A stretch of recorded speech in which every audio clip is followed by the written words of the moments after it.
Salutations à tous. Je vais mettre une vidéo et je vous laisse le temps d'écouter. Ensuite, je vous donne mon avis. Écoutons la vidéo. Nous avons besoin de rester très présents sur le continent africain. En tout cas, nous devons absolument rester ici parce que sinon, c'est la dégringolade complète et nous le paierions cher dans l'avenir. Donc, il y a un intérêt national bien compris qui est que la France reste sur la présente question de la lutte contre le terrorisme, en l'occurrence, c'est ça. Mais pas que. Écoutez, c'est-à-dire, moi, je veux pas être naïf parce qu'en diplomatie, il faut pas être naïf. La France a besoin d'être présente en Afrique, y compris pour ses intérêts économiques. Voilà, c'est pas la peine qu'on se raconte d'histoire parce que Moscou, eux, ne s'en rendent compte pas. Moscou veut absolument assurer une présence parce qu'il y a un intérêt économique. Nous devons avoir la même logique. C'est aussi pour nous une manière d'assurer notre indépendance, en tout cas une partie de notre indépendance. En l'occurrence, vous avez parlé de l'uranium tout à l'heure, et ça nous paraît absolument essentiel. Donc, ne soyons pas naïfs, on peut nous accuser de ce qu'on veut. La France a un grand passé en Afrique et elle doit conserver une partie de celui-ci pour l'avenir. Les déclarations de ce monsieur, je ne peux pas exactement vous dire son nom, mais tout ce que je sais, c'est une personne du gouvernement.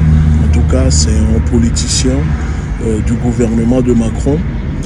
Alors, parce que quand nous sommes en train de dénoncer l'occupation militaire de l'Afrique par l'armée d'occupation française, beaucoup de gens pensent que nous sommes des démagogues.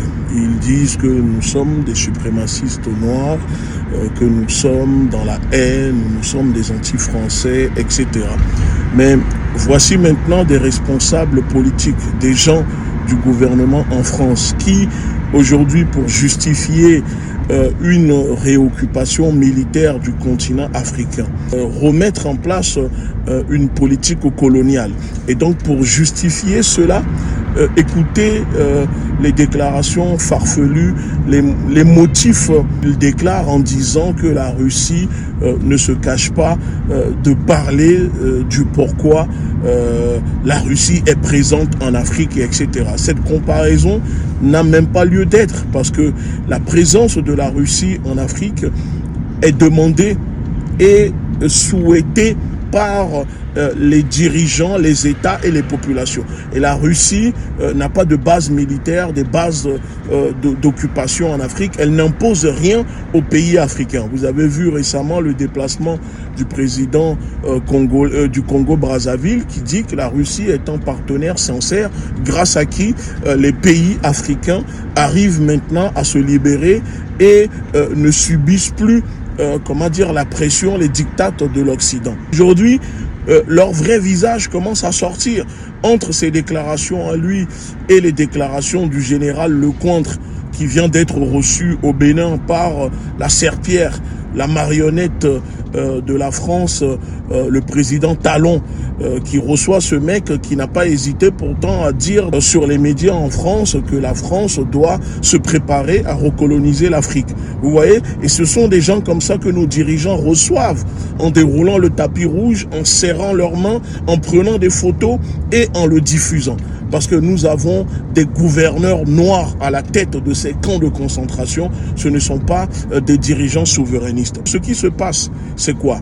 C'est que les mondialistes, après avoir affaibli leur colonie en Europe, c'est-à-dire l'Union européenne, qui est une création de la CIA et des États-Unis. Pour ceux qui ne connaissent pas l'histoire de l'Union européenne, je vous invite à regarder rapidement. Et après avoir perdu la guerre en Ukraine qu'ils sont en train de mener avec l'OTAN contre la puissante armée expérimentée de Russes, les voilà maintenant, ils ont mis leurs yeux sur le continent africain. Et on voit que là, ils veulent maintenant se ruer, comme des sauterelles envahisseurs pour venir maintenant occuper le continent africain. Parce que ces cafards ne savent rien faire d'autre que envahir les terres des autres, coloniser et vivre. Parce qu'ils ont besoin de l'occupation de l'Afrique pour pouvoir maintenir leur indépendance économique. Sans l'occupation de l'Afrique, du continent africain, le pillage, la prédation, l'exploitation des ressources, l'Europe, les Occidentaux, les mondialistes ne peuvent pas maintenir leur indépendance économique. c'est grâce à l'Afrique, en réalité, que ces personnes-là vivent correctement.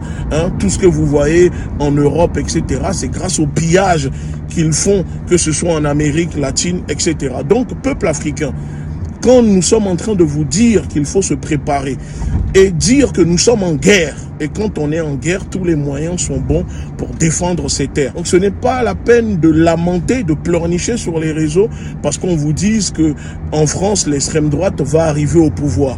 De toute façon, les mondialistes ont décidé de placer les fascistes, les nationalistes un peu partout en Europe. C'est le plan qu'ils ont, et là ils ont décidé qu'en France, la France sera dirigée par des fascistes, l'extrême droite, et ça vous ne pouvez rien faire, même en allant voter, parce que là en France c'est juste un semblant d'oligarchie électorale mise en place. La vraie vérité, c'est que le gouvernement invisible a déjà décidé que c'est Marine Le Pen, Jordan Bardella qui dirigeront la France. Parce que on a quand même vécu en France, pour ceux qui vivent en France, 7 ans de fascisme politique de la part de Macron. Ce n'est pas comme si là, il y aura une différence. Regardez bien le nombre d'expulsions des personnes en France depuis que la 5e République existe, c'est sous la présidence de Macron. Donc aujourd'hui, que vous allez voter dimanche ou pas, pour Macron, pour Jordan Bardella, pour Mélenchon, ça ne changera rien.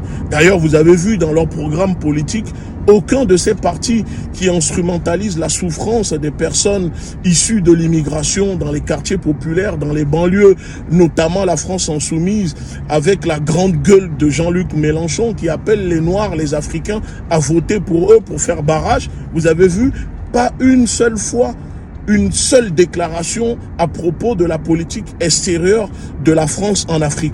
Ils n'ont jamais parlé, c'est-à-dire en prenant le pouvoir, s'ils vont mettre fin au néocolonialisme, mettre fin à la France-Afrique, couper ces relations nocives qui empêchent le développement du continent africain, parce que c'est tous les mêmes. D'ailleurs, l'extrême droite, pour ceux qui ne le savent pas, l'extrême droite a toujours été libérale. Voilà, ce ne sont pas des gens qui vont arriver et qui vont mettre fin au néocolonialisme, parce que la plupart des oligarques en France sont issus des mouvances de la droite dure, de l'extrême droite, etc., notamment Bolloré. Donc les Africains doivent se réveiller, parce que quoi qu'il arrive, ce qui se passera, l'issue politique électorale en France ne changera rien sur le continent africain.